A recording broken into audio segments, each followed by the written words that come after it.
Good. So the meeting is being recorded. The other thing I would like to ask of you is when you're not speaking, if you would please make sure that your microphone is muted. I'm sure we've all had the wonderful experience of not being able to hear our colleagues because of children, dogs, construction, whatsoever. So if you would please keep it muted, that would be very helpful. Thanks. I think just as a other general introduction for the purpose of the session, I think we're very lucky actually to get the chance to all meet together and to discuss some of the big insights that have come out of the upcoming issue of the Journal of Population Economics, which is issue 34.2. We will have several sessions during this webinar that focus on 6 pieces of scholarship that have been recently published. The first session will focus on gender with contributions on Bangladesh, on China, and then on other developing countries. The second session will focus on new insights into COVID-19, which of course we are all constantly immersed in. And there will be contributions in the second session that is connecting, for example, COVID-19 to financial inequality, looking at the self-protecting behaviors of people during COVID-19 and observing political shifts in the US during the COVID-19 period. So I think actually without further ado, I would like to pass over to Alessio Brown, who is a former managing editor of the Journal of Population Economics and is the co-director of POP at UNU-MERIT. So please, Alessio, the floor is yours. Yes, thank you, Michaela. Dear friends, dear colleagues, dear ladies and gentlemen, a very warm welcome to this innovative webinar on the Journal of Population Economics, newly published issue, as Michaela mentioned. So I have the pleasure of wearing several hats today, so many welcomes. First of all, I welcome you in the name of our host, UNU-MERIT, which is the United Nations University Maastricht Economic and Social Research Institute on Innovation and Technology. So you understand why we prefer the short version, UNU-MERIT. And it's a research and training institute based in Maastricht. And at the same time, it's also a UN think tank. And it deals with all topics around social, political, and economic drivers for economic growth and development. And it also has, I think, around 100 PhDs, fellows, and 140 master students, which I always find impressive for a research institute. I'm also professor at the University of Maastricht, and also in this name, I would like to welcome you very warmly. As you know, Maastricht, or perhaps you know, it's the most international university in the Netherlands, and it has around 20,000 students. Secondly, also as Michaela mentioned, there is POP, which is the Center of Population Development and Labor Economics, which is an independent research group at UNU-MERIT, which I'm co-directing together with Klaus. And just to close the circle, the Journal of Population Economics is actually hosted at POP, with POP at UNU-MERIT. And I also had the pleasure of acting as a managing editor for the journal, which has been a very valuable experience. As you all know, the Journal of Population Economics is an international quarterly journal, which publishes original insights on theory and applied economics on all the areas of population economics, interpreted in a broad sense. So personally, just to close this welcome notes, I think we need much more like these virtual academic events, especially in these days, to keep the productive research exchange and debate ongoing, to be able to continue providing original and valuable insights for the profession, of course, for policy and also for the wider society. So I'm delighted that we're having this innovative webinar, highlighting selected articles. And at the same time, I think it's nice, very nice that it's just generally open to the public. So thanks, Michaela and Klaus, for organizing this. And thanks to the chairs, the panelists, and all the attendees for being here. And I wish you a very stimulating and insightful event. Thank you. Thank you very much. Maybe Michaela, I just take over by also trying to share the screen to test whether this thing is still or again working. So if everything is right, you should see now the starting page, and you see a little bit of UNU-MERIT, where Michaela, Alessio, and I have had so many meetings, and now, but of course, I haven't seen the place. I have to admit, for for now about at least a year so far. I can understand, since the pandemic went up, everything more or less is unfortunately closed, and we are facing the same problems as we all have around the world. Now, we are facing that, but we are solving it. We by working hard on what we are doing anyway. So I welcome everybody from all time zones again, in particular those who are not sleeping, but working with us. So we are looking at highlights of issue 2. This doesn't mean that the other papers not presented today are no highlights. We have only highlights, but we had to be selective to be in time. Now, this is already issue 2, 2021, so we are always a bit ahead of time. So forgive us that we are already back. The first issue we presented in November last year already. Now, as we already heard, we have a focus on gender. 5 papers in this issue are on gender. And 3 papers are on COVID-19. But last but not least, we should not forget that we also have 2 papers on happiness research. So there is space for happiness even in these days. Now, that's how it looks. So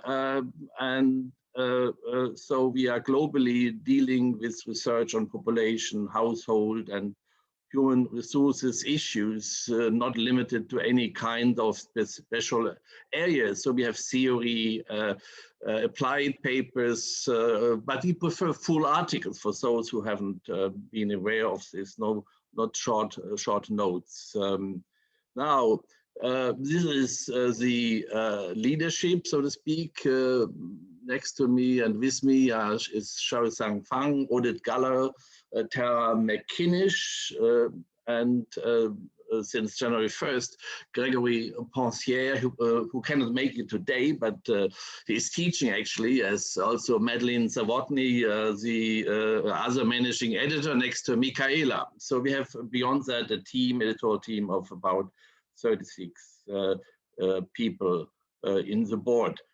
Now, just to give you a quick highlight of what happened last year with the journal, we had 37% of all submissions from Europe, 34% from Asia, and 17% from North America. And the rest is from the other parts of the world. So Asia is since many years rising heavily, and I'm sure very soon it will be larger. The group, the share will be larger than, let's say, from Europe. Web visits are different, as you see below. It's we are still mostly read in North America, which we of course like, and hope that this continues, because there is a large important market for our articles.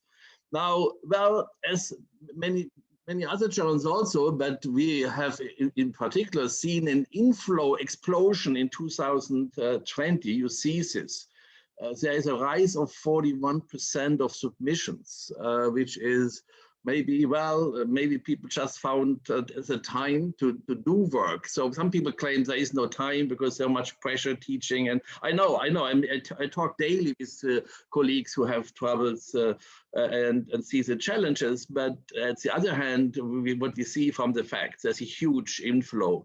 Well, we have reacted to deal with this. So you maybe wonder why the average time to first decisions has declined again to 25 days. But I have to warn you, this is the overall average. This includes desk rejections. So basically, we try to reach, at least from the editorial side, to reach a first decision within days, within a few days, sometimes within hours. But on the other hand, as soon as we have a manuscript, we deal in process, we deal very intensively with it. So while we aim at a 2 months editorial decision period, most of our decisions are made within 3 months. And of course, sometimes it takes longer because we have to, of course, deal with referees incoming and their problems and so on. And with, of course, the complex process of decision making.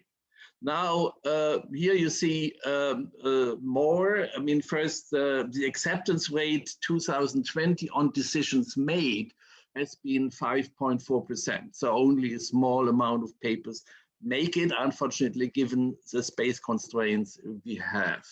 Now, the impact factor is a newly one for 2020 is, of course, not yet out. It will take a few months to get SSCI, the SSCI numbers, but for 2019, it was 1.8 for the short-term measure, as you can see here. Now, as I said at the beginning, we have, well, among the 10 papers we publish in each issue, we have a large share, 5 on gender issues. The lead paper this time is measuring gender attitudes using list experiments, and we will have it today. And there are more papers on gender in the issue. Now, there are 2 papers on happiness. As I said before, well, we should not forget to have happiness or to see why we are not so happy.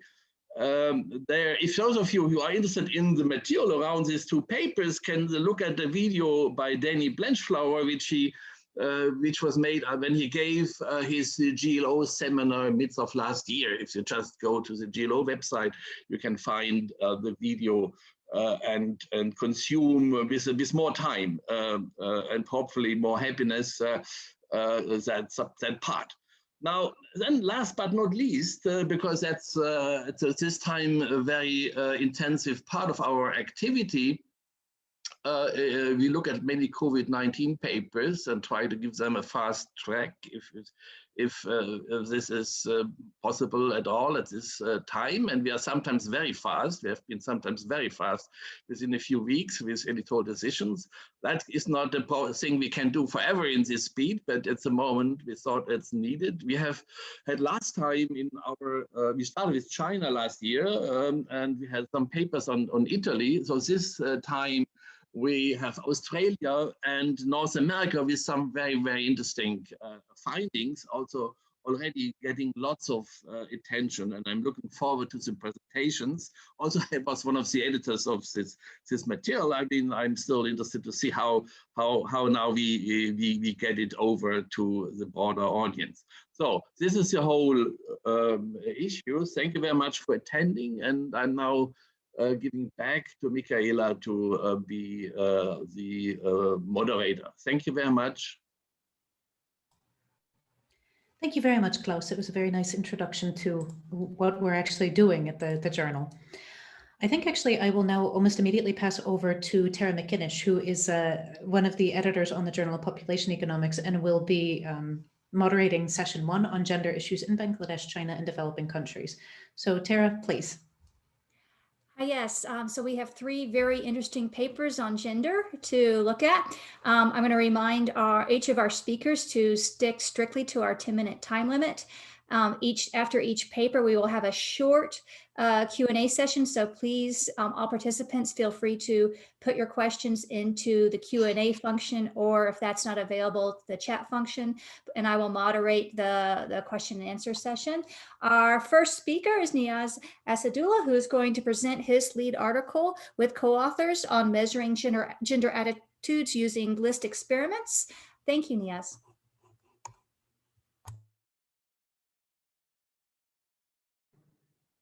Thank you, Terra, and thank you, Klaus, for having me in this session. So this paper is about an experimental approach to measuring gender attitudes. So very quickly, why do we care about gender attitudes as economists? Because evidence shows that, well, they are linked to outcomes and behavior. Take, for instance, socially harmful practices such as wife beating or child marriage. Evidence shows that attitude towards these socially harmful practices have a direct impact on the lives of women.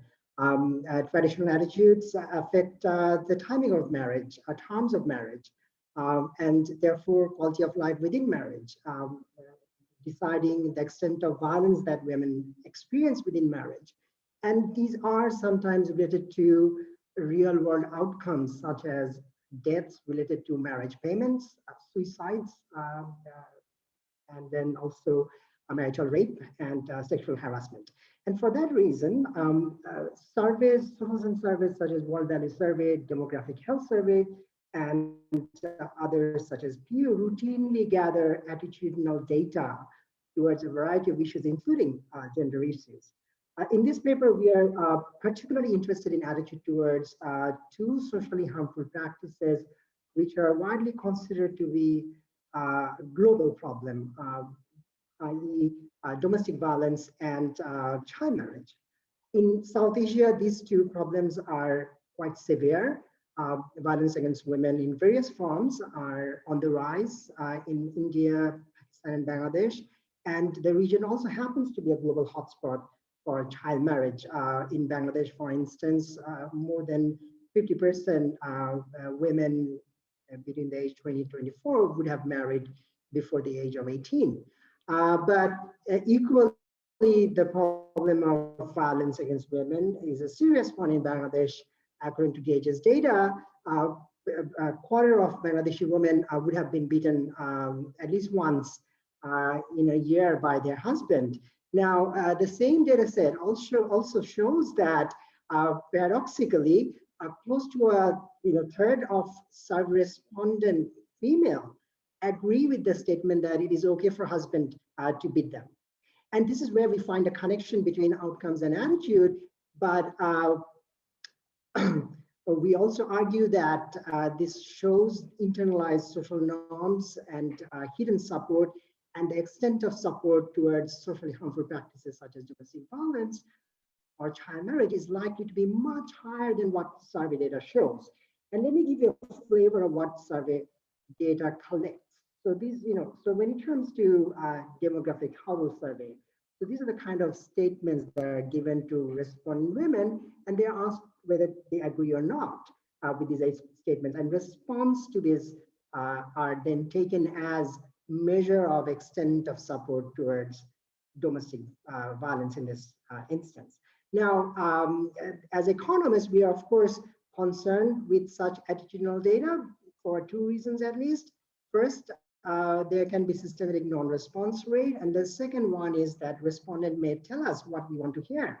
The social desirability bias means that there will be misreporting, and these two patterns combined means that we will have bias estimates. Now, what is the solution? Well, there are two ways to address this. One is non-experimental, which involves intensive qualitative fieldwork, and the other one is experimental approach, quantitative. Now, in this paper, I take the second approach, and we use a particular experimental method, which involves randomizing lists of questions to respondents to elicit their true support for a socially sensitive issue. And so our technique is called list experiment, where we literally take a count of responses using two versions of the list, which is being given randomly to our respondent, one including the sensitive item and the other one excluding it. So therefore, any statistical difference between the count between treatment and control group, which differs in terms of exposure to the list with the sensitive item, would give us arguably a clean measure of the extent of true support for socially sensitive attitude. Okay, so what we do therefore is, because we are interested in two socially harmful practices, child marriage and domestic violence, so therefore we draw up for each a list of 4 questions, one of which would include a sensitive item. And of course, we use different lists for child marriage and domestic violence because we are dealing with sensitive questions. So we Therefore, and then we worry that the respondents may run into numeracy-related bias. So therefore, we let them use stones to describe their responses. So it's entirely non-verbal in that sense, and their response remains hidden. And in terms of data respondent, what we do is focus on female adolescents in rural Bangladesh, where instead of adults, because we feel that this is the group where we have victims of early marriage, as well as adolescents who are yet to get married. So therefore, it's important to get a sense of their response to our experiment in terms of marital status. And also our sample is exposed to NGO-run adolescent development program, which trains adolescents about their rights within and outside marriage.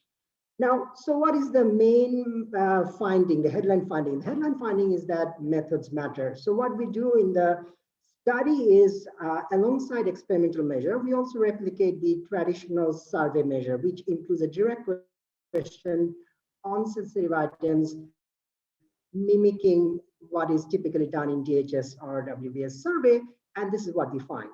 The response based on survey question relating to child marriage and intimate partner violence shows very little support among rural Bangladeshi female adolescents, between 2 to 5%. But that changes entirely when we resort to the experimental measure, and this is how the height of response changes. So this clearly shows that our prior is correct, that when it comes to response to socially harmful but sensitive questions, respondents systematically underreport the true extent of support that they have towards such practices. For economists, therefore, this again confirms the fact that survey data, particularly when it comes to attitude, are measured with error.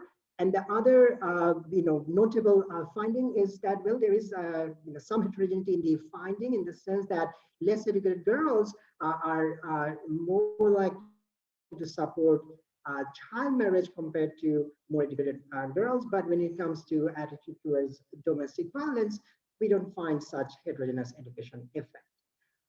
So therefore, the takeaway message is that when it comes to measuring sensitive outcomes, we should be more inclusive in terms of methodology, going beyond survey questions, because more and more evidence is emerging showing that survey measures either underreport or overreport response to socially sensitive outcomes. Thank you. Thank you very much, Nias. So in the full paper, I know you have some very interesting results with respect to a policy intervention. I was wondering if you could speak to those estimates and the policy implications of those estimates briefly. Thank you. So, one important implication of our study is that when governments are designing gender policies and trying to assess the impact of those policies, it is extremely important to get our measures of outcomes right. And so often, some of the outcome indicators are attitudes. The governments are interested to know not just whether, for instance, child marriage is going down, but whether society-wide support towards child marriage is also going down.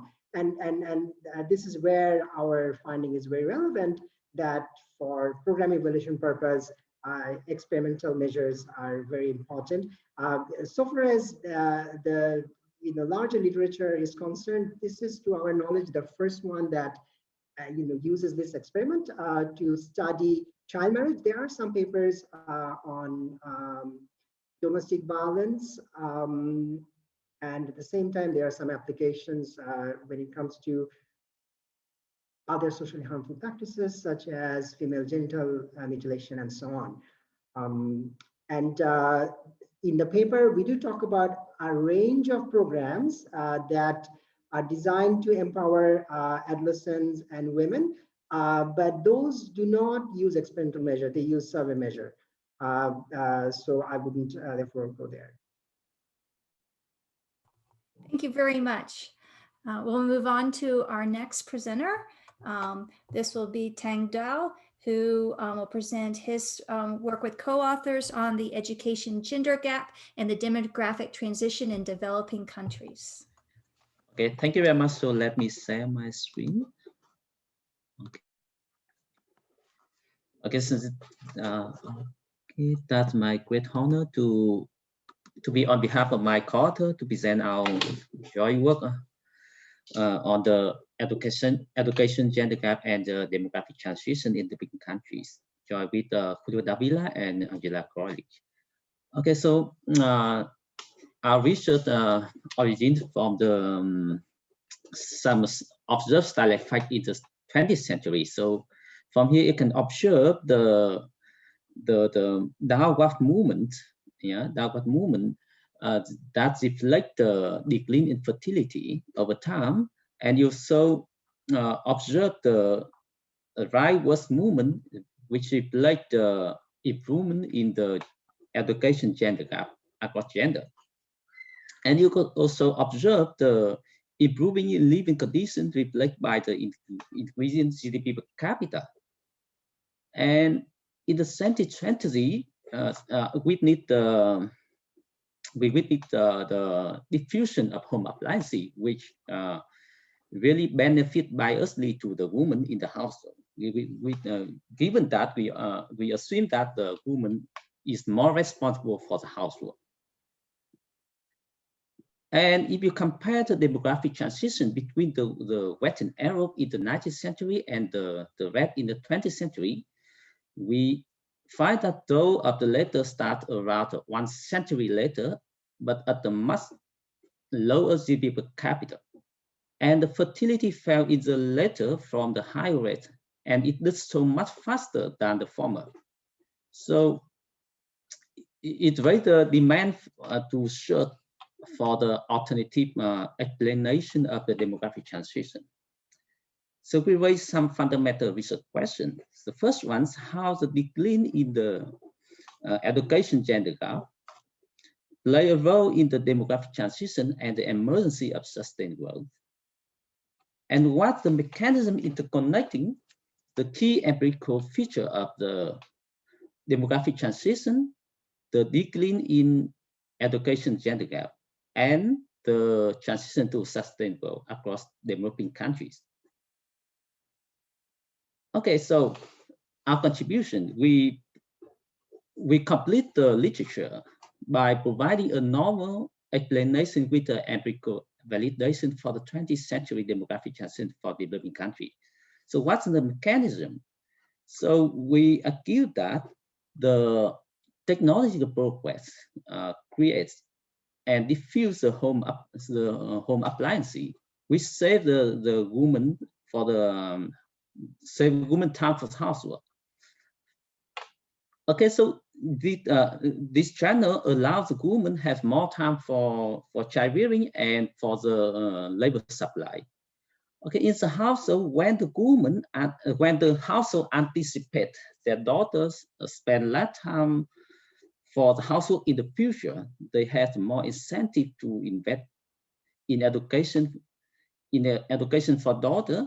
That this channel, through the channel, we have the improvement in the gender equality in education. And in turn, the gender equality in education will accelerate the technological progress. And the feedback loop within the mechanism will generate the demographic transition and the conversion to modern sustained growth. Because you can hear from the second channel, you can observe that when the household improve the education for their daughter, so So in the future, it will raise the objective cost of children, and then we can have the quantity and quality trade-off.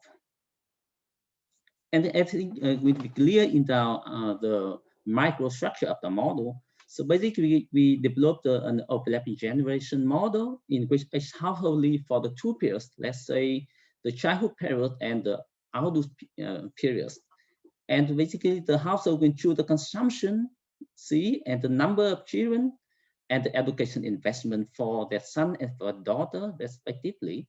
So I have to maximize the utility come from the consumption and the number of children and from the potential income of their children. Under the Maastricht constraint, and the second constraint is the time constraint of the woman. And in this model, we assume that woman is responsible for the household and child rearing. And here the 5T, here the time for housework.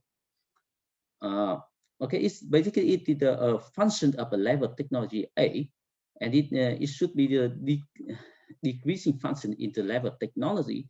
So, okay, you see the asymmetry, the allocation of time between the man and woman is the source for the gender inequality in education investment. Okay, so here's the dynamic of the technology. So we try to show that the technology will play a role in the equality of education investment across gender. So by showing the model, so you can see that when the level of technology is low, the women spend a lot of time for housework, and the fertility is governed by the red trajectory here, corresponding to the red equation here. Okay, so when the level of technology increase, in the early state of development, the household will increase the fertility because they prefer the fertility than to the female labor supply. So in this period, in this early state of development, so we can expect the woman did not supply the labor to market. And at some certain level of technology, the fertility will decline, yet when you can observe the effect of gender gap in education. Yeah, because the women have more time to supply their labor to the market, and the technology also increase the income of women, and the opportunity cost of children also increase. So that then we observe the effect of gender gap here, and we provide the empirical evidence. So in this case, we choose the telephone line as the proxy for the diffusion of technology, the diffusion of home appliances, and we can generate the estimated the inverted U-shape of fertility in response to the technology progress. And thank you very much for the listening, and we expect for the questions. Thank you, Tong. So can you say something more about the empirical measures you use to measure access to the home appliances and how you're able to distinguish those measures from measures of wealth? Okay, so thank you for the question. So in our paper, we use the 3 proxies for the diffusion of home appliances. The first one, the telephone line, and our results actually are robust when using alternative measure of for the diffusion home appliances. For example, the access to electricity and the percentage of household with the refrigerator. And we decide to we further challenge for the data actually, and finally we decide to choose the telephone line at some one of the good proxy, because there a very interesting literature they showing that they order the priority of the durable good in the household, and when we this literature suggests that the telephone come late. I mean, come after some home appliances. For example, it come after the refrigerator and come after the cooker and many other. And that means when you observe the appearance of the telephone line, that means we have already have the home appliance of the other durable goods. So that's why we choose the telephone line for this purpose. And we also check for other measure of the home appliances.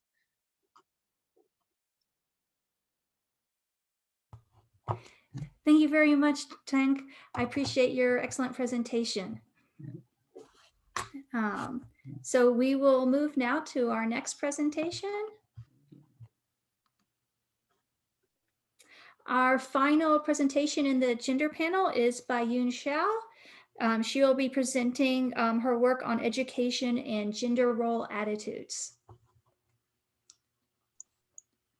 Thank you, Terra. You can hear me and see my screen, right? Okay, perfect. Okay, thank you, Terra. Thank you, everyone, for joining this session. I'll be presenting our work on education and gender role attitudes in China. China has experienced tremendous change in cultural beliefs about the role of women in the society. We see a definite trend towards more equal perception of women's roles. At the same time, some of the traditional gender norms still persist. But it has been widely believed and recently proved that reforming basic gender role attitudes can produce long-lasting benefit for women and for the society.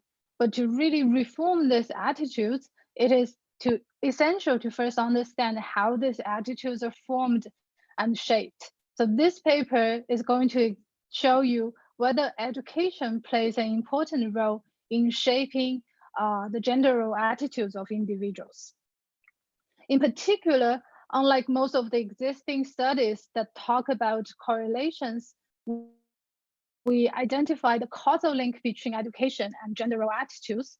We utilize a national survey of gender role attitudes in China, the China General Social Survey, conducted between 2011 and 2015. It covers 5 questions that probe one's gender role attitudes in 5 aspects. First, it asks you, do you agree that men should focus on career while women should focus on family? Do you agree that men are more competent than women? And do you agree that for women, marrying well is more important than finding a good job? And do you agree that women should be dismissed first in the recession? And finally, do you agree that husband and wife should equally share the housework? And to identify the causal effect on this, the causal effect of education on these attitudes, we utilize the staggered adoption of the compulsory schooling laws in China that enforce 9 years of compulsory schooling in all provinces. The requirement of compulsory schooling is universal, but the impact is actually not, because different provinces had very different educational levels before the compulsory schooling law was enforced. So in 1982, some of the provinces already have 80% of the young population completing 9 years of schooling, while in other provinces, only 20 to 30% have finished 9 years of schooling in 1982. Hence, we can explore the fact that low educated regions were more affected by the compulsory schooling law to implement a triple difference strategy for identification. Before I talk about the identification, let me first show you some descriptive statistics of gender role attitudes in China. This graph is by gender. A higher bar here means more equal attitudes. You can see that women in general hold more gender equal attitudes than men do. And this graph is by Hukou status. hukou defines one's household registration status, which can be either urban or rural, and urban hukou holders in China on average hold more equal gender attitudes than rural hukou holders do. And the last graph shows you the evolution of gender role attitudes by cohort. Younger cohorts tend to be more gender equal, whereas older cohorts tend to be very traditional. But even for the youngest cohort in our sample, many of them still hold traditional gender attitudes. So the next thing I want to do is talk about our identification with the simple, just one graph.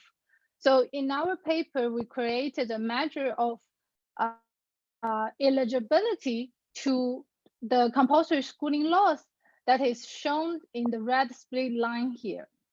So you can see that cohorts that were very young when the law was implemented were fully eligible to compulsory schooling laws because the law was implemented before they entered primary school, whereas older cohorts that were too old to be eligible, they were not eligible because they already graduated or dropped out when the law was implemented.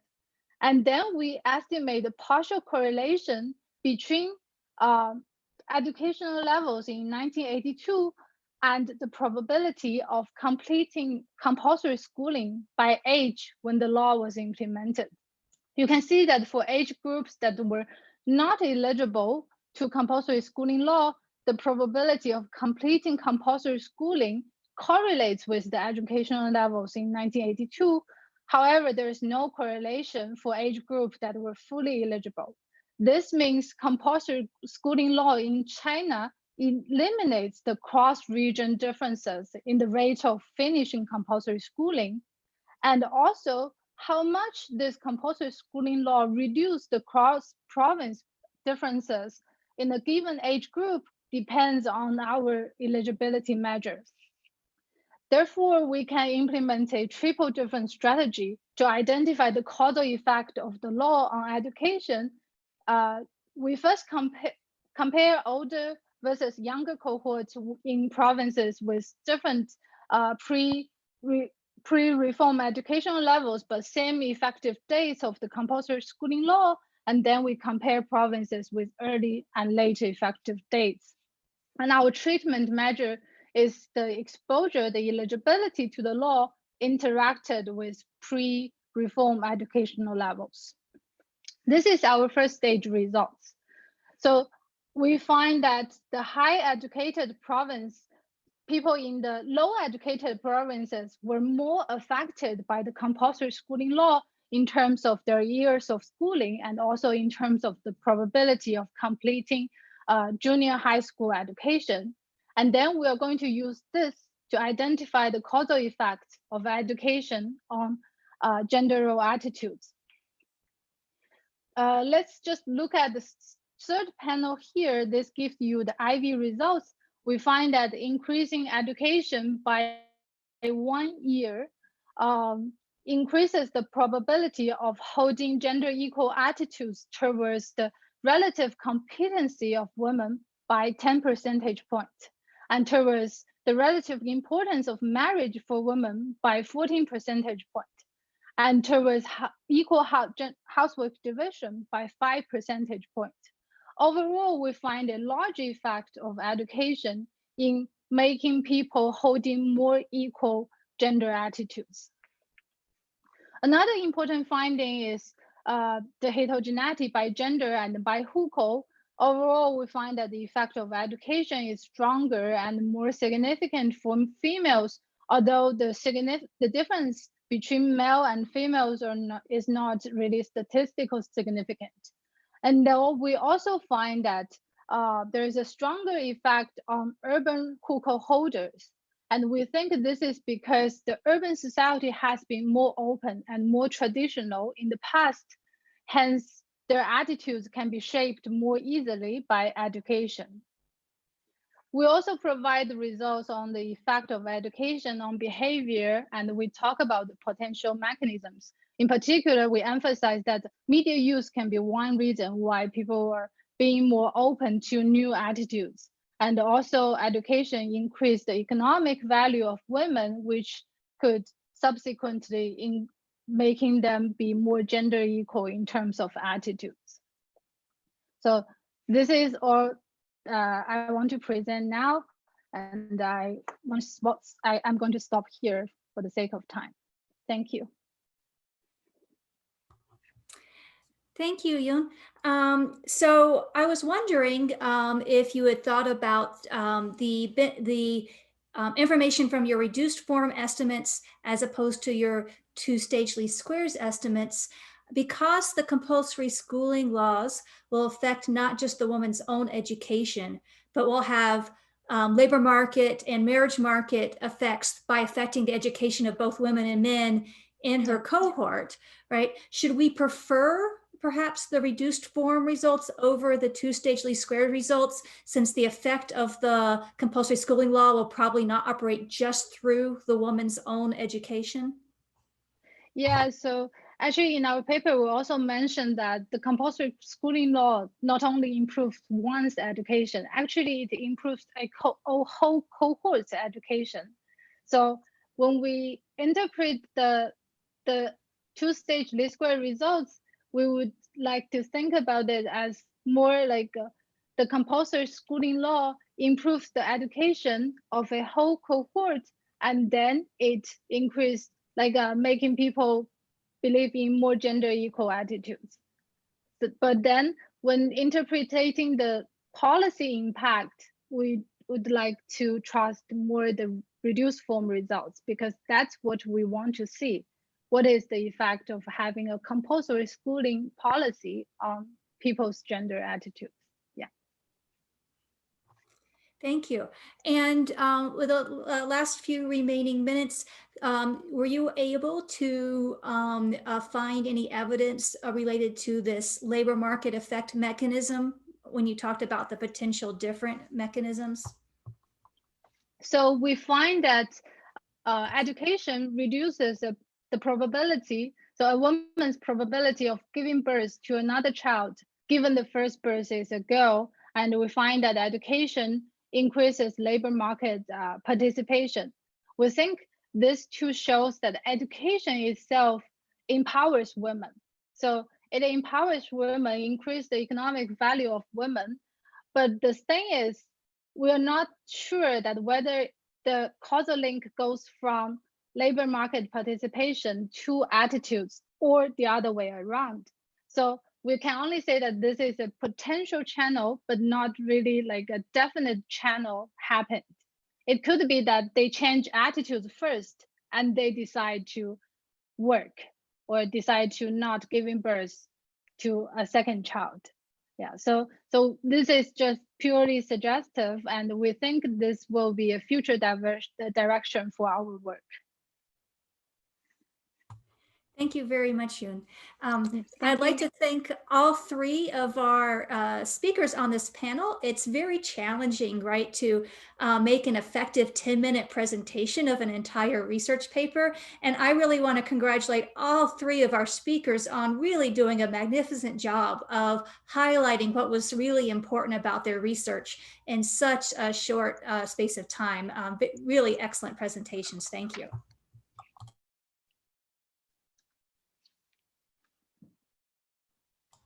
Thank you very much, colleagues. I would also definitely give you credit for making something that's so accessible given the short time frames. I think we can now shift to the second part of our webinar, which focuses on the COVID-19 contributions that are in issue 34.2. I think Klaus will be the chair for this session. So please, Klaus, floor is yours.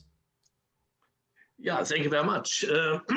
This second session is not less exciting. It's not because we have this real challenge in life at the moment, but it's exciting because there's a group of authors, actually various author groups across the papers, who have taken this challenge to bring new perspectives on academic research in general into it. That's part of the criterion. And all of those issues, of course, we are dealing with also have a very high policy relevance. Now, the crucial issue in this context is to have the right data, and two of the papers, of the three papers, are representing research which is drawing on own survey work, which was also very welcome at the time where we were not having so much insight. We don't have a lot of insights even now, as we know, so the research will have to go on, but it's important to start. And that's why I'm happy to announce now the second round with John the New presenting his work on financial well-being, something I hadn't heard before, I have to agree, before I read the paper. But obviously it's very important and we have overlooked it, and we will know a lot of it more for Australia, and John will tell us more details. Please, John, go ahead.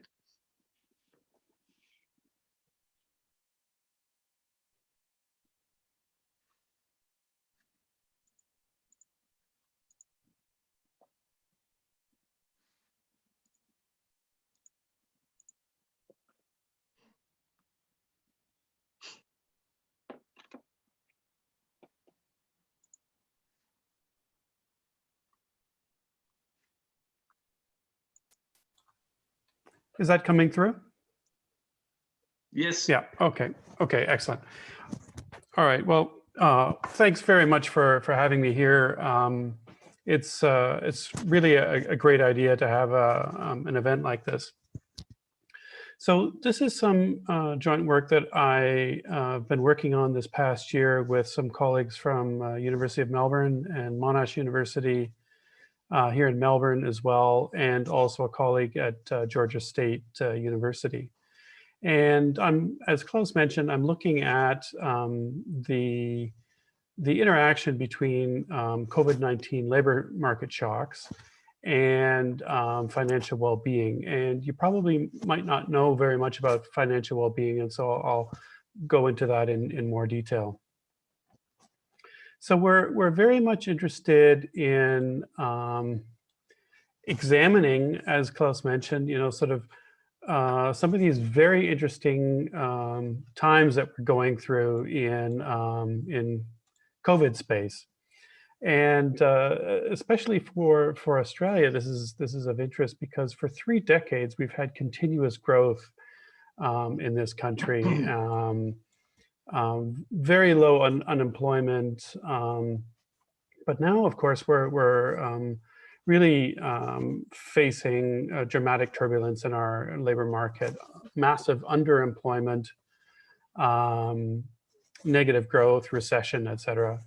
And so, in general, we have lots of data sets that look at the standard hard economic indicators, such as earnings or unemployment, et cetera. But this paper is really interested in looking at people, what they do with the resources that they have, what are they doing with that income, and are they living within their means of that income? And this is especially interesting in this case of COVID-19, in which very much everyone has been sort of shocked and by these unexpected events of COVID-19. And so it's not obviously just about the infections and the infection rates, but it's being shocked by these labor market shocks in terms of your ability to earn money and have household income.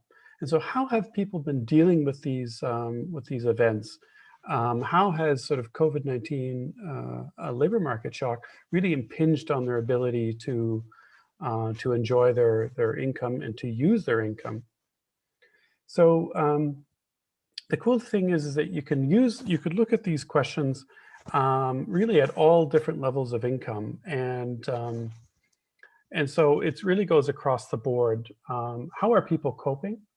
And to look at that, what we need to look at is financial well-being.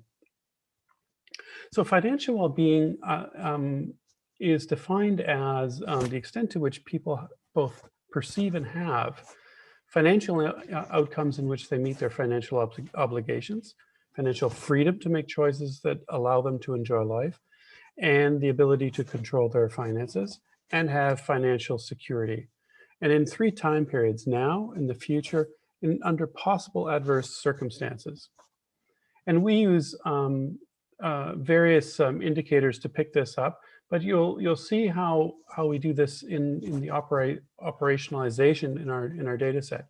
We ask people directly the extent to which they can enjoy life because of the way that they're managing their money, whether they could handle a major unexpected expense, whether they feel on top of their day-to-day finances, whether they're comfortable with current levels of spending relative to the funds they have coming in, whether or not they're on track to have enough money to provide for their financial needs for the future. Each one of these items is coded 0 to 4, 0 being low, 4 being high. And then what we do is we add up these individual components, multiply by 5, and then we have a scale 0 to 10 in which we can assign everyone a financial well-being level, 0 being low, 100 being high. And so just as Klaus mentioned, we didn't have any data on this, especially with respect to COVID-19, so we had to collect the data ourselves. And so we have a data set of more than 2,000 Australian residents, at least 18 years old. And because it's an internet survey, we weight by age, gender, occupation, and state, and we get pretty much a perfect correlation with the levels of each one of these dimensions through the Australian Bureau of Statistics. And so what we're looking for is a labor market shock based on COVID-19 restrictions. It's like reduced work hours and salary, or a loss of employment, business closure, or having to file for unemployment benefits and insurance.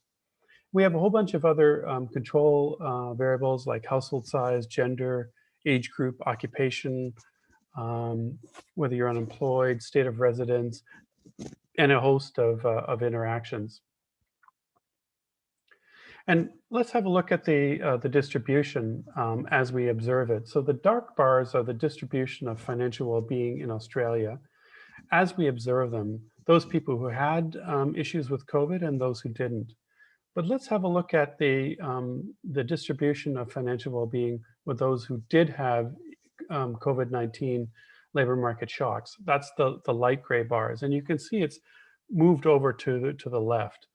35% of Australians have had some sort of an experience with a labor market shock due to COVID-19. And so it means clearly a lower mean financial well-being, and also more dispersion, higher inequality. What we can do is we can run some OLS regressions here in the bottom pane, and you can see that on average, there is across the distribution an identical effect of -17 financial well-being points. So those who had a labor market shock due to COVID had 17 points lower financial well-being. Well, if we look at unconditional quantile regression, you can see that varies over the distribution. And we can see here in the low end of the distribution, in the 10th and the 25th percentile, it's quite a bit, the effect is quite a bit stronger than at the 90th percentile, where it's actually statistically not significant from 0. So you can see that there's some different effects over the distribution. We take that even further, and we have a look at distribution regression analysis. And what we're doing here is at each value of financial well-being, what we're doing is we're running a linear probability model on the extent to which financial well-being is greater than that threshold value V. And we have the same standard covariates that we have COVID labor market shock, plus a whole host of these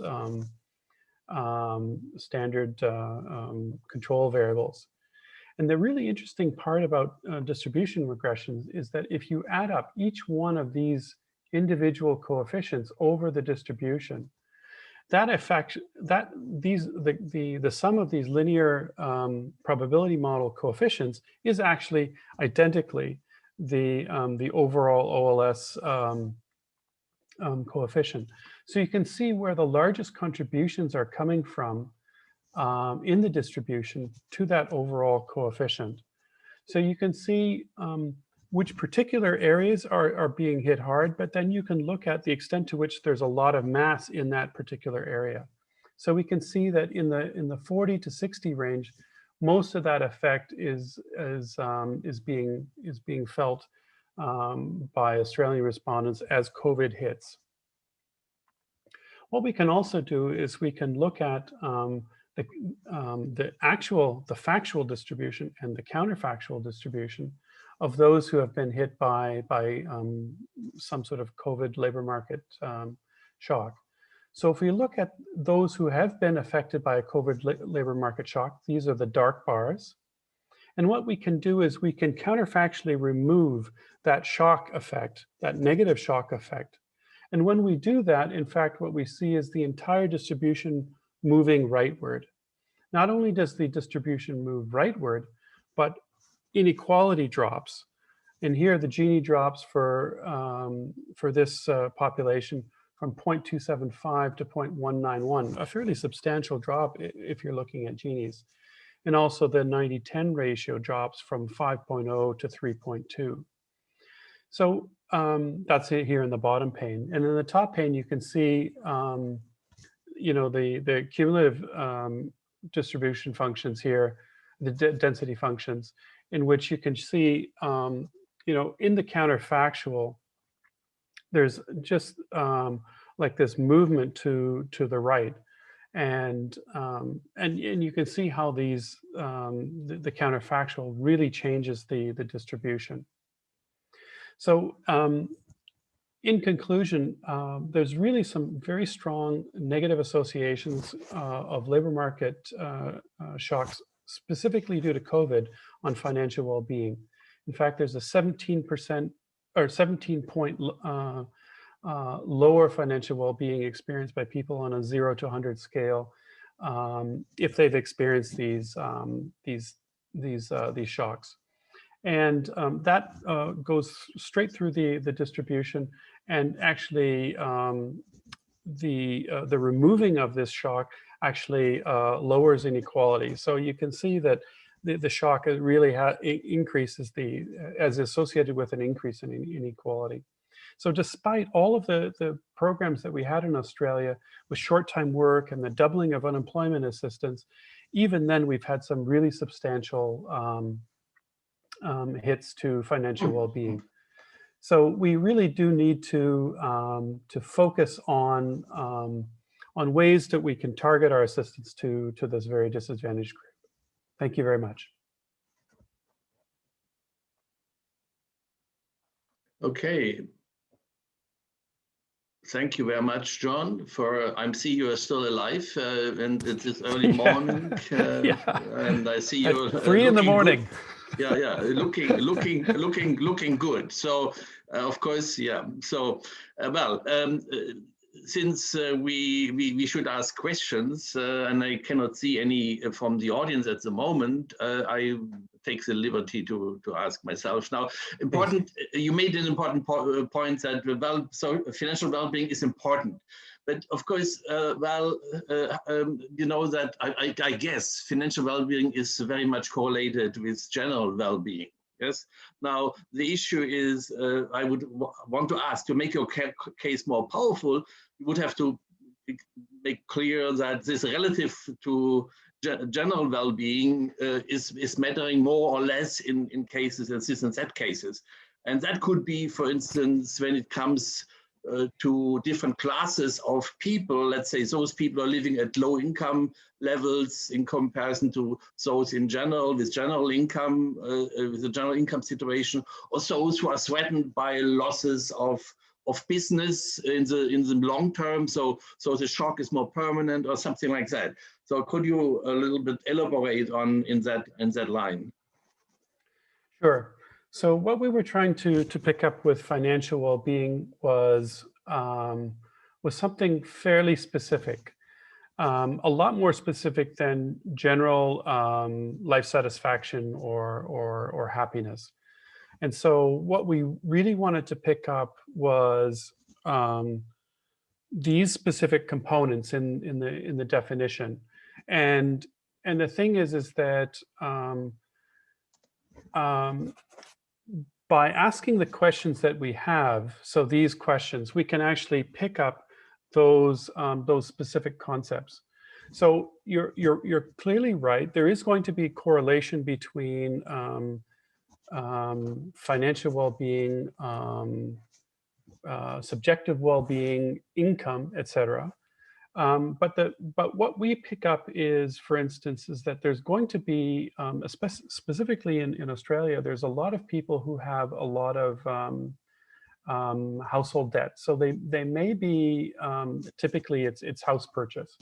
So they may be actually quite rich. They may have actually very large incomes, but they're completely strapped to paying very large mortgages.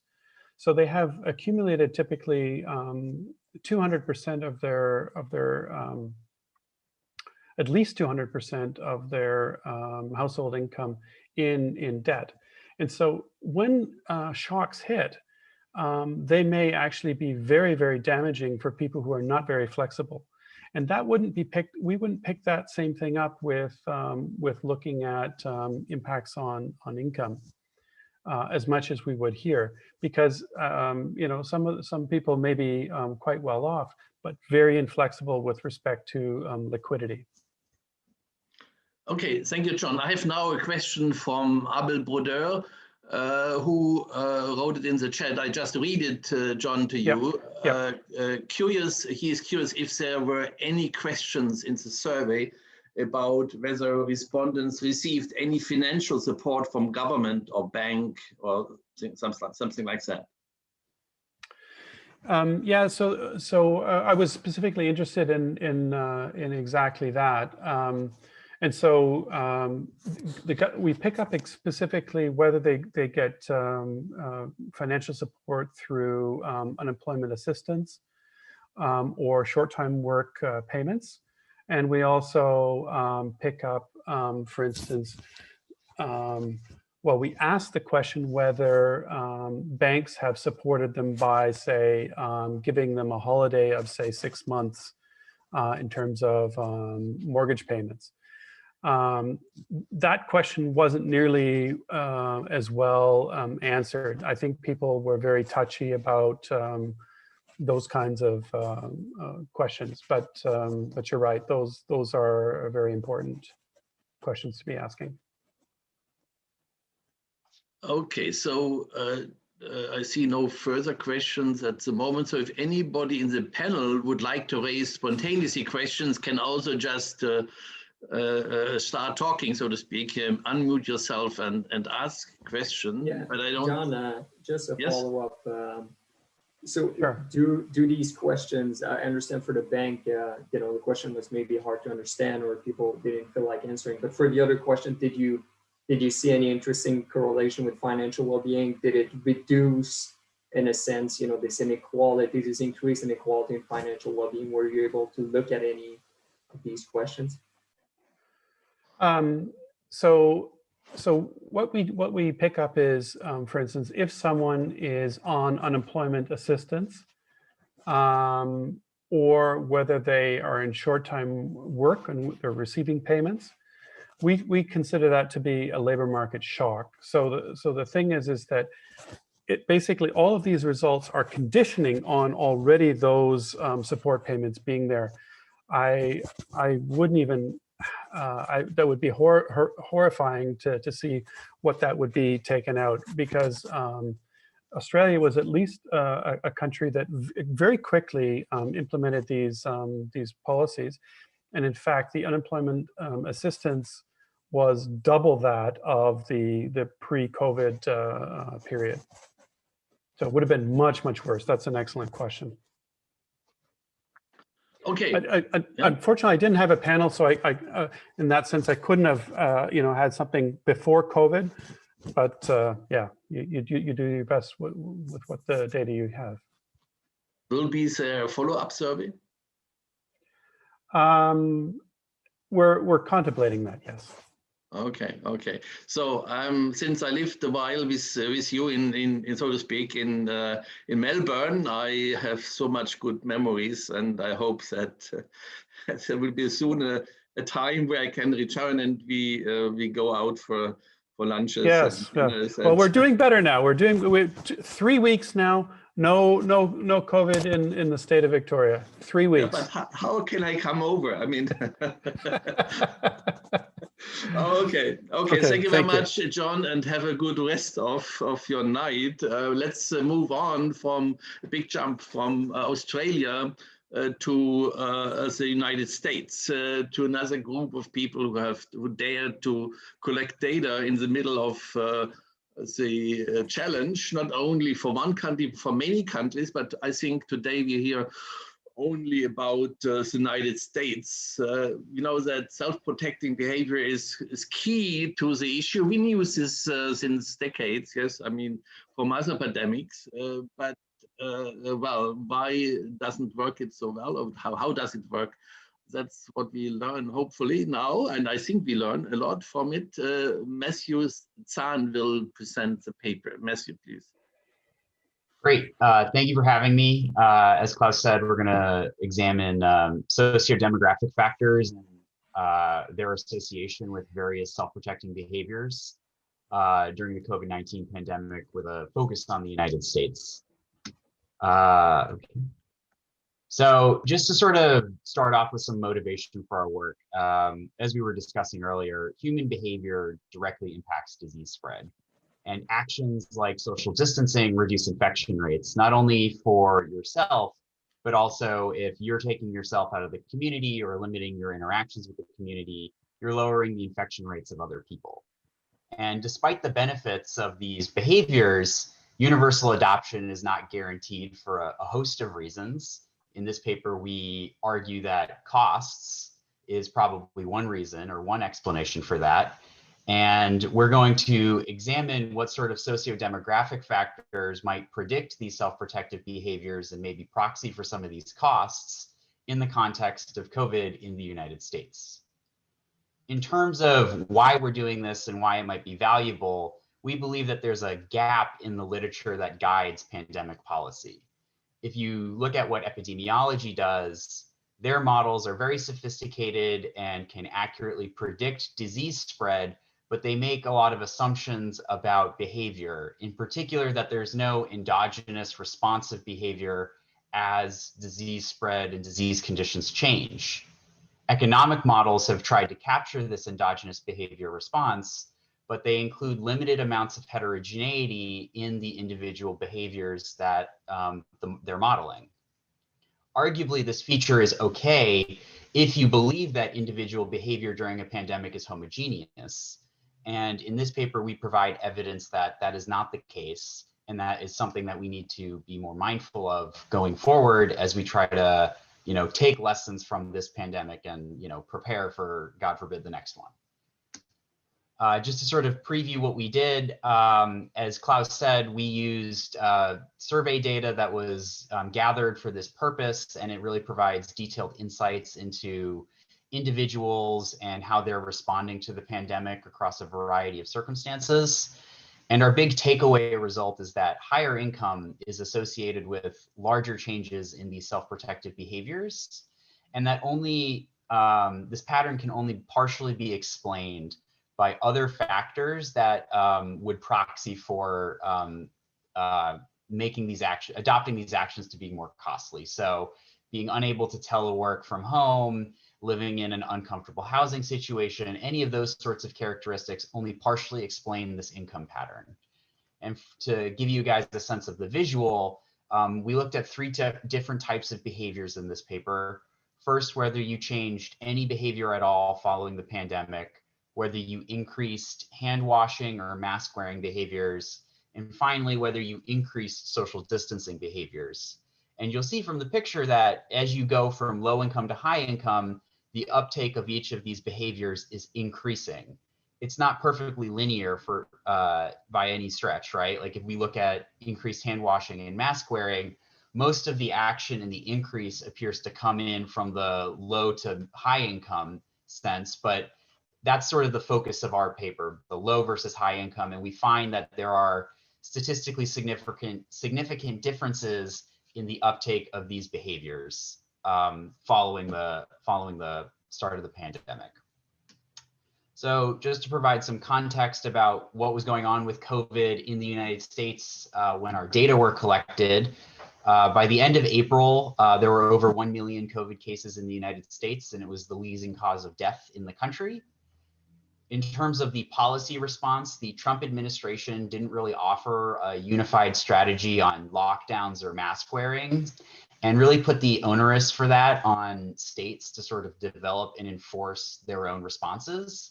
And as you might expect, these responses varied quite considerably across the states. So take California and New York. These are two very large states led by Democratic governors. And in those states, we saw early lockdowns and really quick adoption and encouragement of wearing masks.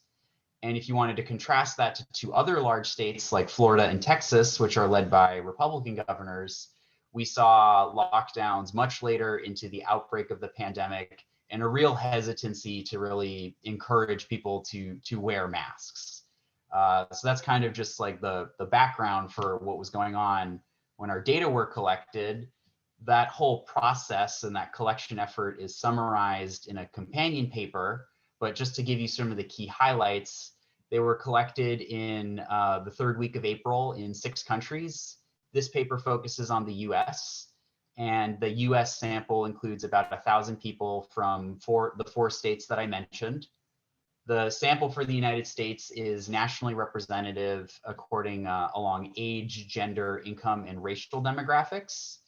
And the benefit of a tailored survey is that it gives you pretty specific information for the questions that you're interested in answering. So we have detailed information about individual work arrangements, housing quality and characteristics, and then beliefs about things like social distancing, which you probably never thought of before the pandemic even started.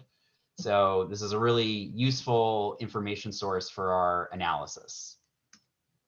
So to turn to results, I want to start by just providing evidence about the unequal distribution of costs across income. In terms of lost income, we can see that lower income individuals are losing a greater share of their income due to the pandemic relative to higher income individuals. In terms of changes in their work status, higher income people have vastly greater access to a work arrangement such as teleworking, whereas lower income people had to continue working in person.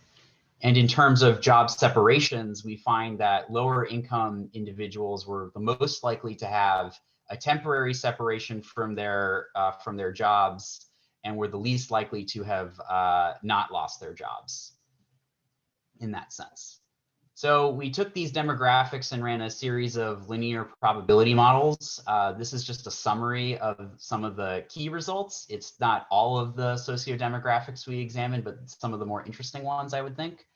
So as I said before, income is positively predictive for each of the behaviors that we looked at. We find that males are less likely to increase social distancing relative to females, as are individuals from Florida and Texas relative to similar respondents in California.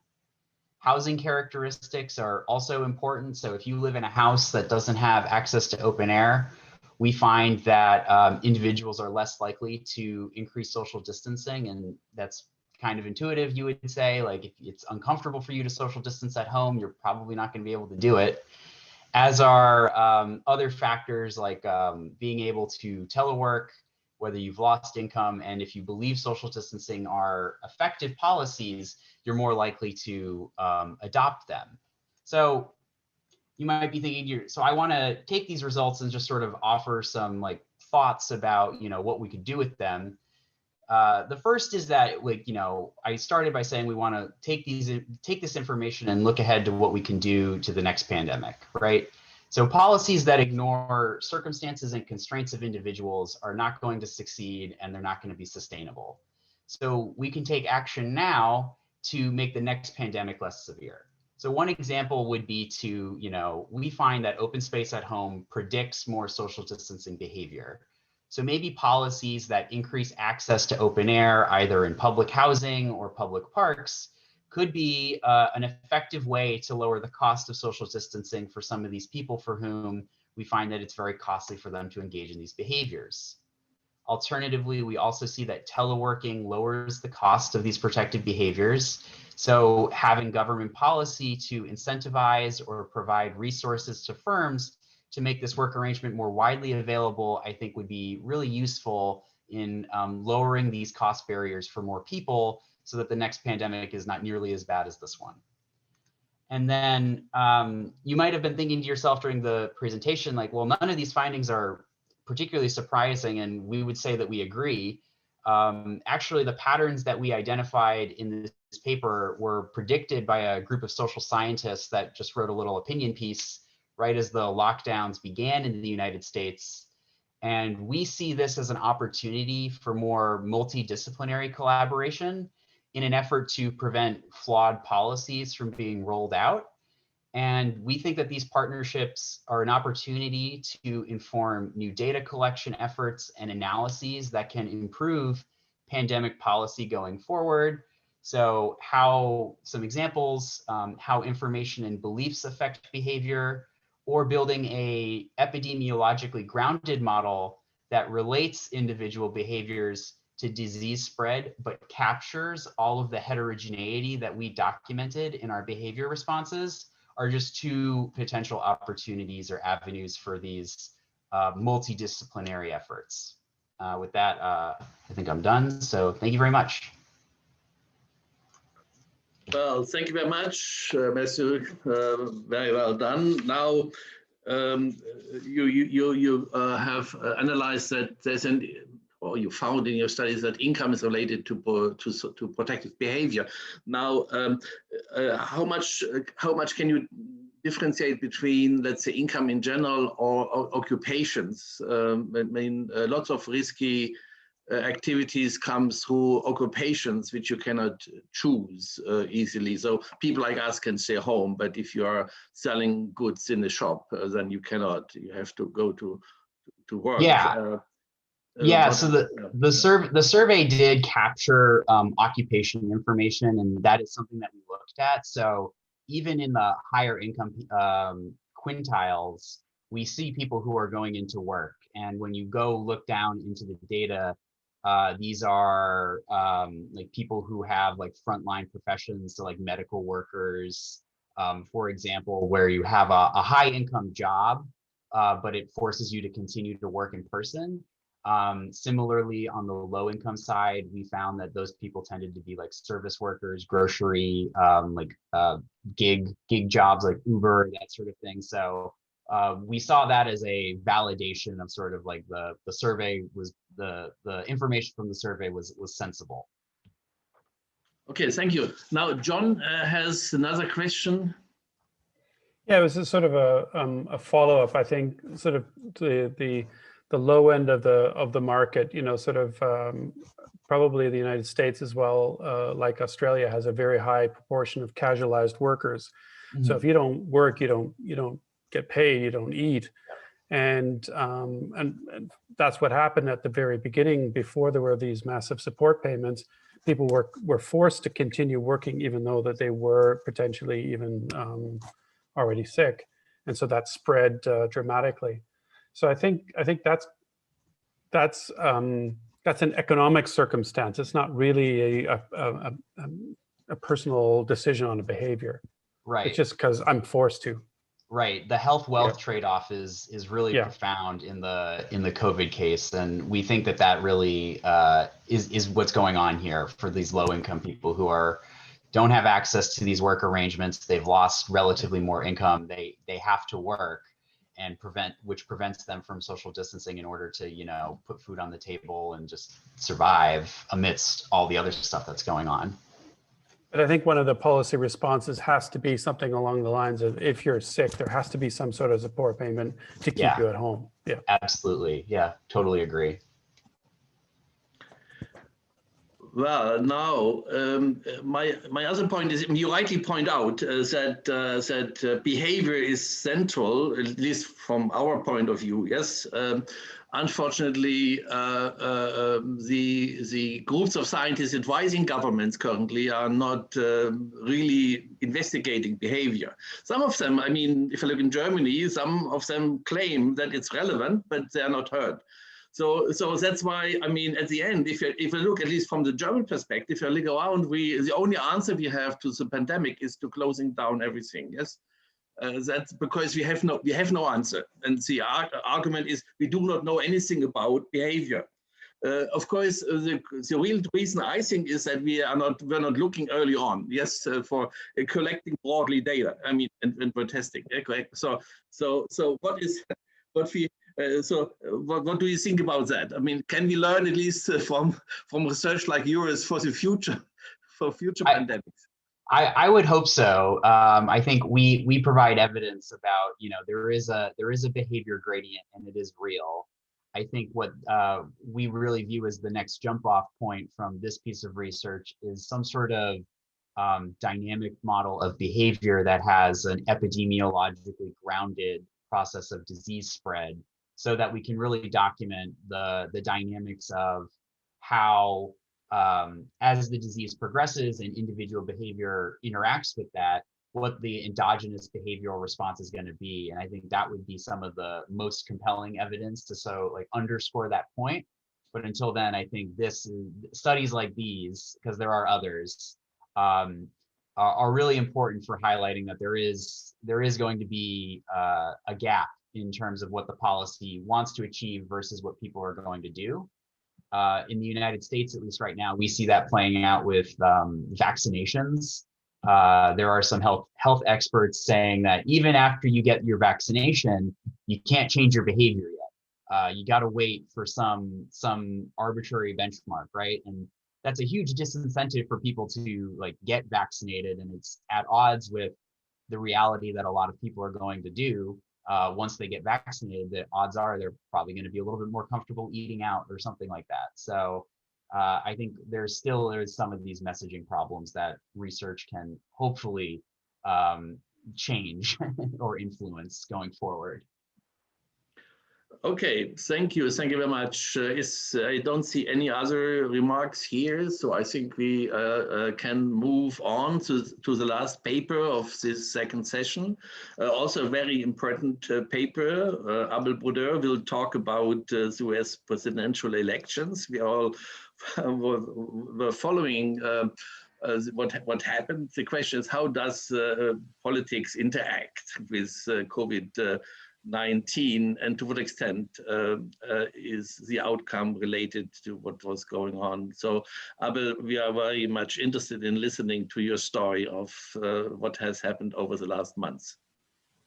Thanks, Klaus, and thanks to everybody for putting this together and for sticking around until the end. So this is joint work with Leo Baccini, who's at McGill, and Stephen Winwood, who's at Georgetown. And we started this paper, I'd say about 4 or 5 months, or thinking about this paper 4 or 5 months before the election. And I'm mentioning this because to us, this was key, because this is such a sensitive topic. Everybody has an opinion on what was going to happen, and everybody after the election, of course, had his own opinion about whether COVID affected the election or not, and in which way. So what we ended up doing is, many months prior to the election, is to write down a pre-analysis plan and to actually pose this pre-analysis plan prior to the election. And the pre-analysis plan pretty much is the paper. So our entire paper was written prior to the election. What was missing were filling up the figures, filling up the tables, and writing whether it was a negative or positive effect. But the entire paper was written. And more than that, our codes were entirely written prior to the election. So what we're interested in doing is looking at the effect of COVID-19 cases and deaths on US presidential election, on whether Donald Trump did better in 2020 in comparison to 2016 in counties where there were more cases, or maybe it did worse, we didn't know that.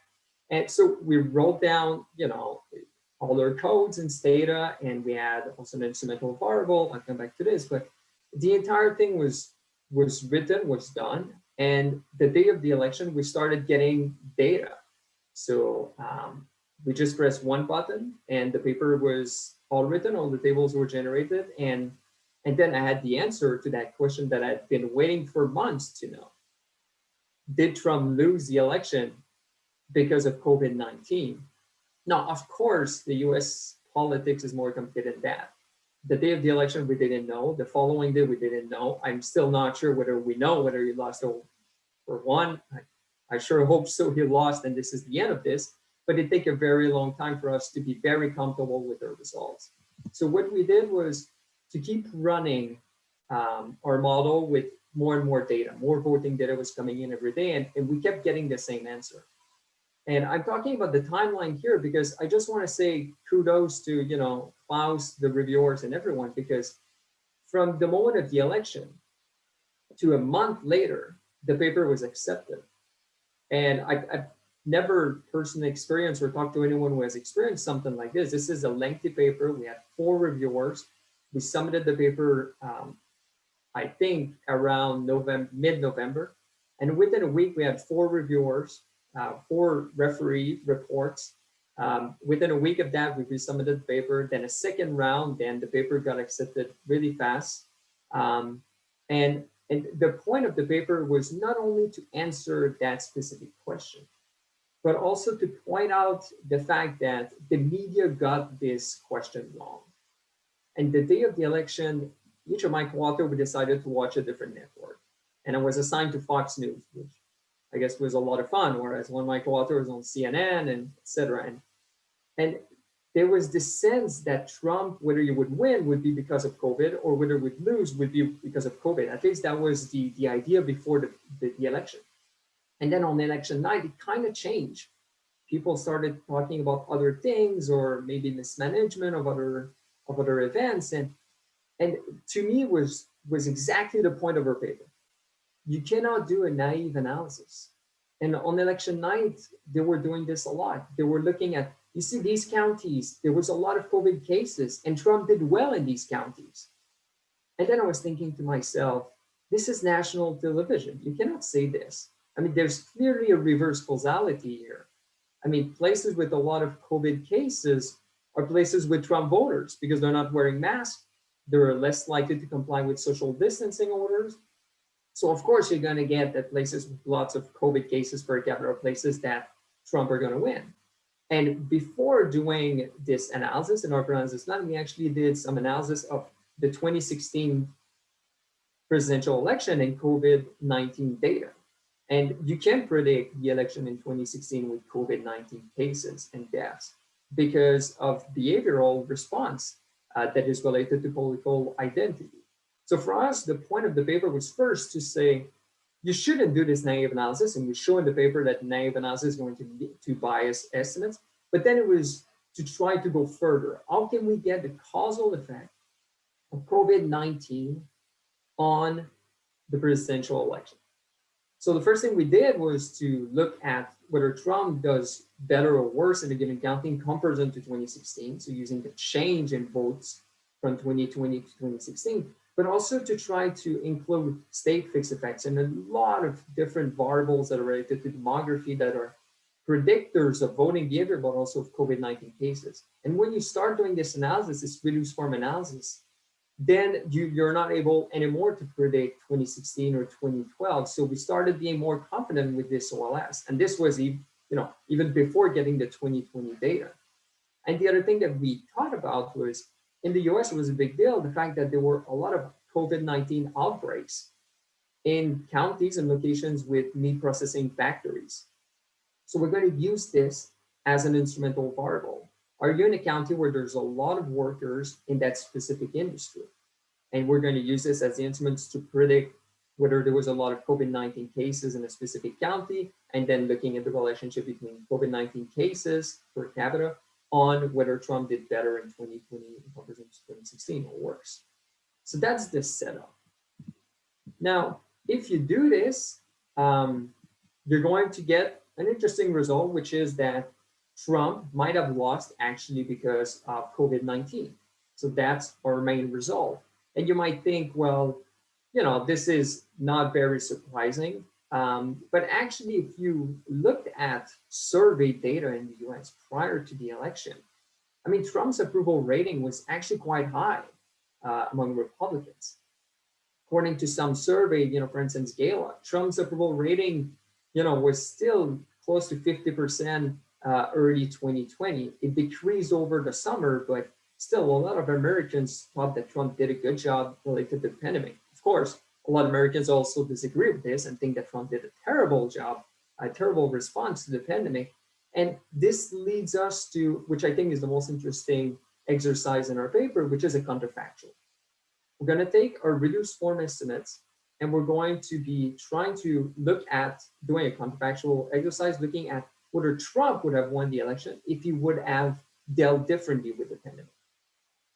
Of course, I don't have to tell you that Trump, has been claiming that the virus would go away really fast, has been claiming that, we've changed, or, that public health officials keep telling Americans not to wear a mask and then changing to we should wear a mask. And he was very critical of Dr. Fauci and so on. So I don't really need to explain all of this, but we're really interested in what is going to happen later on, with President Biden, but more generally, maybe Trump would have won if he would have behaved differently, and if his political message would have been different.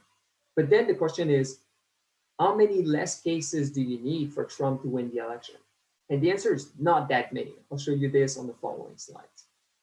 Just before I show you this, the other thing that I want to mention and that we're trying to answer in this paper is a bit the mechanism through which COVID-19 could affect the presidential elections outcomes. We don't really find a big effect on of the effect of COVID-19 on the economy. So, one of the channels, maybe Trump, is losing votes because in places with a lot of COVID cases, you also had a large increase in the unemployment rate. And controlling for the unemployment rate or economic characteristics doesn't seem to do much for us. The economy didn't seem to be that important for explaining voting behavior in 2020. It seemed to be more related to local cases and deaths. So it seems to be more a story about people starting to think that maybe the federal government or state governments didn't do properly their job in trying to protect their health and safety. Okay, let me show you this counterfactual exercise that I've just talked about, and then I'll try to wrap this up.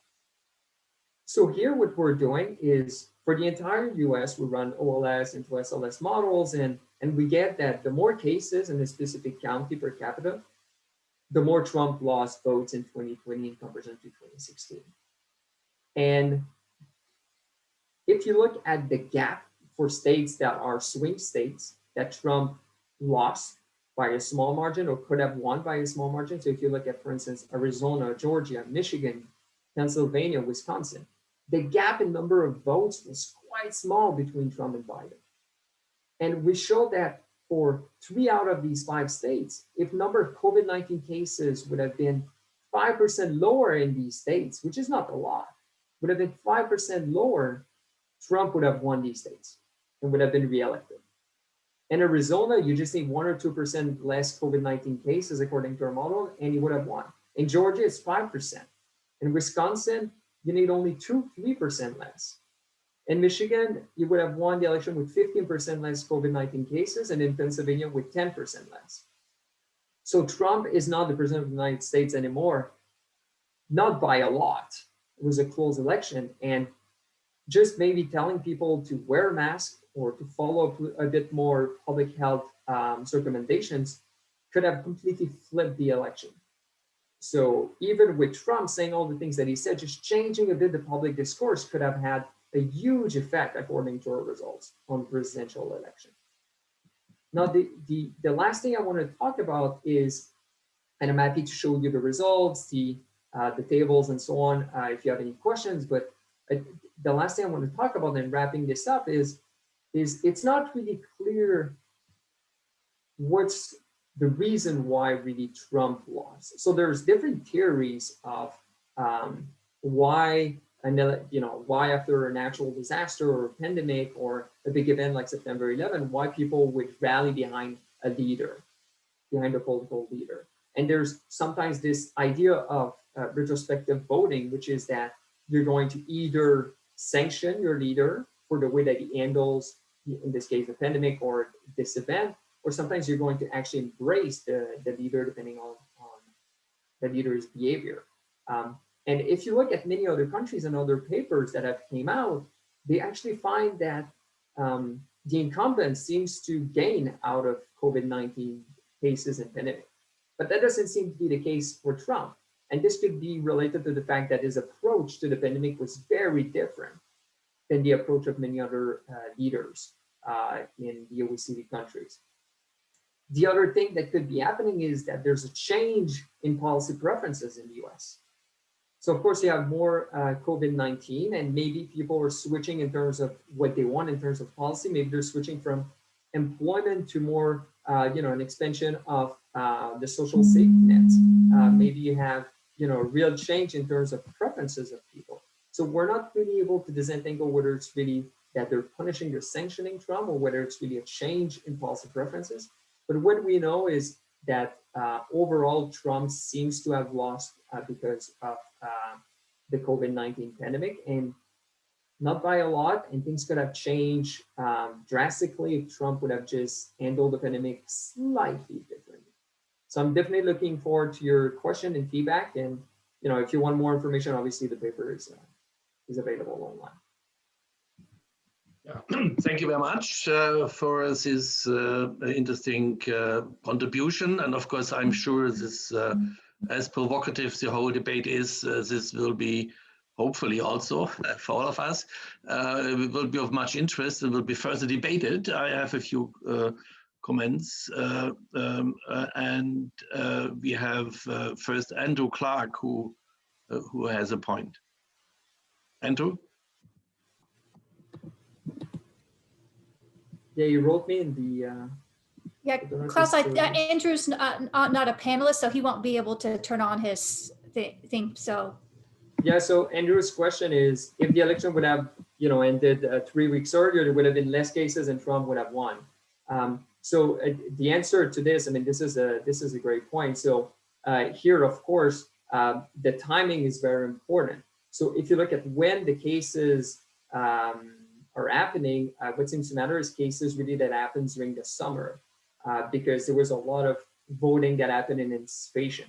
So what we're saying is, if in a specific states there would have been less cases during the summer, that Trump would have won the election, depending on which county it is, depending on which state it is. And all the results that we find seems to be very strong and driven entirely by swing states, and also by counties in which, or states that voted for Trump in 2016. So what you're saying is, what you're seeing in the data is there's more and more cases that are happening throughout the pandemic, but the timing is very important. Where were these cases happening? But more generally, if there's more cases in blue states, you don't really see as, Trump doing worse in these states, because they would not in any way have voted for Trump, even if he would have handled the pandemic differently. So what you're seeing is really in red states, in swing states, that if there would have been less cases in these states or a different type of policy implemented by the governors of these states, that Trump might have won these states. So what I'm saying, as there should be, if there would be less cases, the election outcome would have been different. It really depends where. So here we focus on these very swing states, these states that are won or lost by a small margin. But Andrew's point is very good. So the timing of when these cases are happening, especially given that there's a lot of anticipating in terms of voting, was key for this election. It's a lovely, can you hear me now? Yes. Yes. It's a lovely conclusion that early voting would have actually favored Trump in that case, because the pandemic was less widespread, if you want to make that slightly convoluted argument. I take great pleasure from that conclusion. I think that's very good, seeing as he was so against early voting. Just a tiny point, Bella, did you look at hours worked? Unemployment is a terribly crude measure. of the economy. Yeah, so the problem is all the good data in the US that you can get access right now, the county level is not available. So county level data is really bad in the US except for a couple of indicators like the unemployment rate. At the state level, so we've tried all these different variables with, we prefer the model with state fixed effects. And we control for a lot of different things in the model, and we look at different things, the number of workers in your county that can easily do remote work, or essential workers, or working in professions in which, or occupations in which you're in close contact with other people. But in terms of just how much jobs were lost, or number of hours of work that decrease, we can only look, unfortunately, at the unemployment rate. Hours of work during the pandemic in the US, they didn't change that much. They changed a lot from March to June, but then it kind of became quite stable during the summer. The unemployment rate is a crude measure, it's not perfect, but that's unfortunately the only thing we could use. Okay, Hani Mansour wanted to ask a question. Hani, can you? Yeah, hi Abel. I just had a few related questions. So first of all, what guided the decision to use COVID rates all the way up to the elections versus, say, like during the initial wave before all the political actions about whether to wear masks or not to wear masks, which seems to be kind of endogenous to whatever political attitudes the area has. So that's my first question. My second question is, I noticed that in the published paper, there's a lot of missing counties, maybe about like 16%. My guess is because you don't have time to collect the data. So have you been? No, it's not. It's because some control variables are not available for these counties. You can remove some of these control variables and put back these counties. The results are very similar. Okay. And then lastly, did you look also at Democratic and Republican turnout just to understand whether there's a change in how many people come out versus changes in preferences per se? Yeah, so we did look at turnout. We did look at when the cases were happening. So we did not take, so in some specification, we take the cases up to the election day. In some specification, we take it until October 1st, other specification, September 1st, other August 1st, July 1st. So, the first stage is going to change. The second stage is also going to change. But overall, what I would say is August, September is a moment that the cases were really important. If you look at later in October, they don't matter because a lot of people voted anyway by anticipation. So what seems to matter is really late summer, early fall. When we look also at turnout, COVID-19 is huge. Places with more COVID-19 cases, you see way more turnout, so people are coming out. It doesn't seem to be the case that there's more Trump voters that are coming out in comparison to Democratic, in this case, Biden voters. It's just a huge increase in mobilization on both sides of the house that you're seeing in the data. But some of these results are in the paper for mobilization. Well, one remark or one idea. I mean, acting strong is an important element of success for many political leaders around the world, including in my own country. The most popular politician at the moment, next to Merkel, is the Bavarian prime minister, who has not been so successful in defeating the disease, but has been very successful in acting strong, so to speak.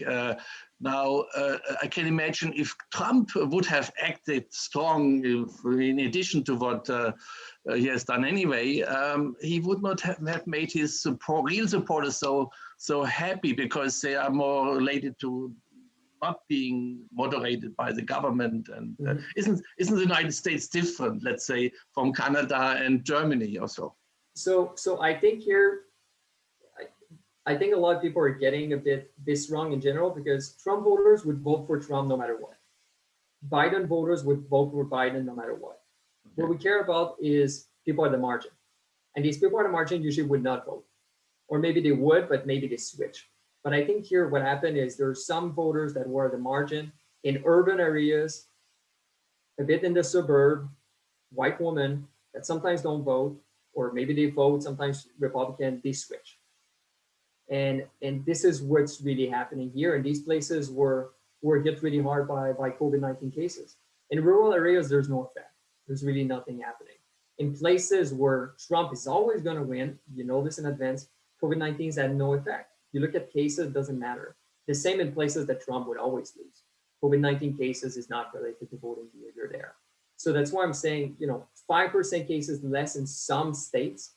Yeah, but those are states where people are switching a lot. There's a lot of independent voters in these cases, in these counties. So this is where the action is. So I think Trump voters, even if Trump would have said, I just wear a mask, they would have kept voting for Trump. I think. This is only speculation. But is the US different in Canada? Yes, it is. I'm very happy to be living in Canada. It's a different game, and this could explain, your point is very well taken. This could explain why we're seeing that Trump has been sanctioned by the COVID-19 pandemic, whereas in other countries, maybe the leader is actually doing better. Maybe it has less to do with, with the behavior of the political leader. Maybe in the US, it's more that there was a big switch in preferences. What did people really cared about during this election? So that could be, and there's no way for us really to be able to figure this out. Okay. Thank you very much. I think our time is running out. We have seen two very exciting, also very different sessions. But I hope that many of those of us attending who have not yet, who have not written a paper and have not read the papers are now interested to read the papers. I should at this occasion say that all COVID papers can be, and other papers are open access anyways, they can be downloaded. But as a kind of secret, I can tell you all other papers also can be read by anybody if they have access to what Springer Nature calls a read link, which you can provide and distribute, which is available online on the paper. So if you go down in on the website and click in the appropriate places, you will find these pieces. So if you don't have direct access, you can easily have and read the papers, and not only read it, hopefully you will cite it at some time so that we get even more visible with the research we are doing. I'm very happy that this was the second event, so it makes a tradition where we present a new published paper. We will try to go on, and hopefully this will be an exciting exercise in academic exchange, not only debating research before, but also after, because it should not leave us. Yes, if you have written the paper, we should benefit from it, and that's what we are doing. Now, thank you very much for all of you attending at these very strange times in some countries, and I give back to Michaela for a farewell remark. Michaela.